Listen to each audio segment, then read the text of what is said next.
Assalamualaikum warahmatullahi wabarakatuh. Selamat berjumpa lagi pembelajar semua, dahlan muda, dan siapapun yang menyimak video saya pada kali ini. Kita akan masuk belajar menulis esai ilmiah. Selain ini mungkin salah satu materi dalam karya tulis ilmiah pada mata kuliah yang saya ampu. Bagi teman-teman atau adik-adik mahasiswa yang mengikuti LKTI atau senang mengikuti lomba, mungkin informasi ini juga dapat bermanfaat ya. Nah, sedikit kutipannya untuk memberikan semangat atau motivasi buat kita semua. Gagasan seorang penulis adalah hal-hal yang menjadi kepeduliannya, kata John Gardner. Jadi seorang penulis esai atau siapapun yang menulis ilmiah adalah orang-orang yang memiliki kepedulian luar biasa terhadap masalah-masalah yang berada di sekitarnya. Nah, kepedulian itulah yang kita sampaikan lewat tulisan ilmiah. Esai, apa tuh esai? Esai ini adalah jenis tulisan yang berisi komentar, tanggapan, pembahasan terhadap sebuah peristiwa, fenomena, atau masalah tertentu. Nah, ini mungkin cukup menjadi hal yang biasa didengar ya, karena esai ini juga salah satu yang kalau KBBI mendefinisikannya, esai juga sebagai suatu karangan berjenis prosa membahas suatu masalah secara sepintas dari sudut pandang penulisnya. Memang sangat subjektif ya esai ini. Artinya dia jenis tulisan yang jenisnya non-fiksi, membahas suatu masalah dengan sudut pandang penulis. Jadi penulis ini menjadi seorang pengamat terhadap sebuah fenomena, maka lebih khusus atau lebih spesifik topik yang diangkat itu jauh lebih baik ya. Nah, jenis esai itu ada dua. Jadi ada esai non-formal, ada esai formal. Jadi kalau yang non-formal ini seperti bahasanya populer, lebih ringan ya. Penulisannya juga biasanya tidak menggunakan sistematika yang terlalu ketat ya, hanya satu seperti tulisan biasa saja, artikel biasa. Nah, tapi yang formal itu ada sistematikanya meskipun juga tidak terlalu kaku ya.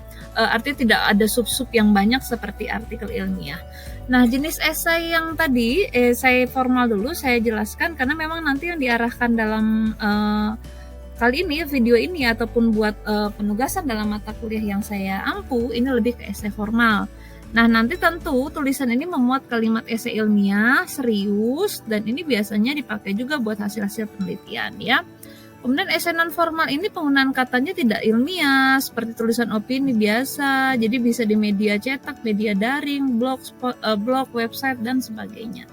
Nah, ciri-ciri esai tentu dia memiliki bentuk yang relatif pendek ya, biasanya lebih singkat, tetapi padat, jelas dalam membuat suatu fenomena. Halamannya tidak terlalu banyak juga ya. Esai tersebut berisi pendapat, sudut pandang, argumen. Jadi kembali ke konsep tadi definisi awal, esai itu pasti memuat sebuah sudut pandang ya. Jadi dia pasti harus membahas sesuatu dan dia cenderung subjektif. Namun karena dia ilmiah, bagaimana mengilmiahkan yang subjektif itu? Ada referensi yang diacu. Nah, secara umum strukturnya itu hanya 3 ya. Ada pendahuluan, pembahasan, dan penutup. Komposisi yang paling banyak tentu berada pada pembahasan, paling sedikit pada penutup. Pendahuluannya hanya 30%, yang berisi ini adalah penjabaran alasan tertentu yang melatar belakangi penulis mengangkat isu. Lalu yang pembahasan inilah menjadi inti ya, yang apa saja fenomena dibahas secara detail, bahkan Anda juga bisa melihat menyampaikan sudut pandang Anda terhadap permasalahan itu pada bagian ini. Nah, yang penutup ini biasanya disajikan dengan ringkas saja terkait dengan apa yang telah dibahas tadi. Nanti lebih lanjut membahas pendahuluan, pembahasan atau isi dan penutup pada bagian akhir nanti ya. Nah, ini teknik menulis esai, kita masuk ke tekniknya. Jadi ada beberapa tahapan penting yang harus diperhatikan oleh penulis esai. Yang pertama, topik atau temanya sudah. Kalau sudah dapat, buatlah kerangka. Kerangka ini tentu terdiri dari 3 bagian tadi, yaitu ada bagian pendahuluan, bagian isi, atau bagian penutup. Di bagian pendahuluan Anda ingin sampaikan masalah apa, Anda bisa buat kalimat-kalimat ringkas ya. Setelah itu carilah referensi yang sesuai ya, meskipun sebenarnya setelah tahu topik sudah bisa cari referensi juga. Kemudian mulailah menulis sebuah esai tadi, dan ketika sudah selesai baca ulang dan beri sentuhan akhir ya. Nah, topik pertama tadi ya, menentukan topik tentulah diambil dari masalah, fenomena yang dapat diambil dari berbagai topik, ekonomi, politik, sosial, budaya, pendidikan, dan sebagainya. Rumuskanlah dalam satu pertanyaan yang tadi bisa Anda pertanyakan, misalnya juga dari segi psikologi ya. Anda bisa pertanyakan mengapa anak-anak zaman atau generasi Z susah untuk fokus belajar. Itu sudah masalah tuh. Anda bisa berikan sentuhan gagasan apa yang bisa mengatasi mengatasi anak-anak agar fokus dalam belajar seperti itu. Bisa juga mengapa masyarakat mudah mengakses hoax, susah menyaring, kenapa pendidikan belum merata, mengapa pembelajaran daring menjadi problema. Itu semua bisa diajukan untuk membahas menulis sebuah esai. Nah, kalau itu sudah dapat, Anda cari referensi, maka mulailah menulis sesuai dengan tahapan-tahapan tadi. Nah, saya akan jelaskan secara umum masing-masing poin. Tadi kita sudah katakan pendahuluan pada esai hanya 30%, maka kalau komposisinya setelah Anda membuat sebuah dalam tulisan ya ilmiah ini nanti template-nya untuk khusus mata kuliah akan saya berikan. Jadi setelah sampul ya, boleh sampul. Nanti halaman selanjutnya berisi bab 1 pendahuluan. Nah, di situ langsung saja paparan-paparan ya, paparan-paparan mengenai apa yang menjadi latar belakang, kepentingannya, apa yang membuat tertarik, kok ini perlu dibahas. Ini juga bisa ditambahi sumber-sumber pendukung misalnya terkait data ya. Anda mengangkat terkait dengan kecanduan gadget pada anak. Anda bisa lihat hasil penelitian orang terkait itu sehingga Anda menunjukkan perlunya diberikan solusi terhadap masalah tersebut ya. Nah, ini bisa beberapa paragraf lah, 1 atau 2 halaman cukup mungkin ya. Kemudian pembahasan, jangan lupa di bagian pendahuluan esai juga munculkan tujuannya di akhir ya. Tadi apa yang ingin dibahas ya. Nah, di bagian pembahasan inilah yang menjadi inti, menjadi penciri karena di sini terlihat sudut pandang penulis, pemikiran penulis. Inilah yang dikemas penulis, misal dia menggunakan teknik butterfly hug dan sebagainya, menggunakan teknik konseling sebaya bla bla bla untuk menyelesaikan masalah. Nah, itu yang dikemas harus dijelaskan dengan secara detail, dirincikan. Kalau ada gambar yang mendukung, kalau ada programnya, apa saja bagian-bagiannya dijelaskan. Kalau dia sebuah teknik, jelaskan tahapan-tahapannya secara detail dan jelas. Kaitkan dengan masalah. Nah, ini penting sekali ya.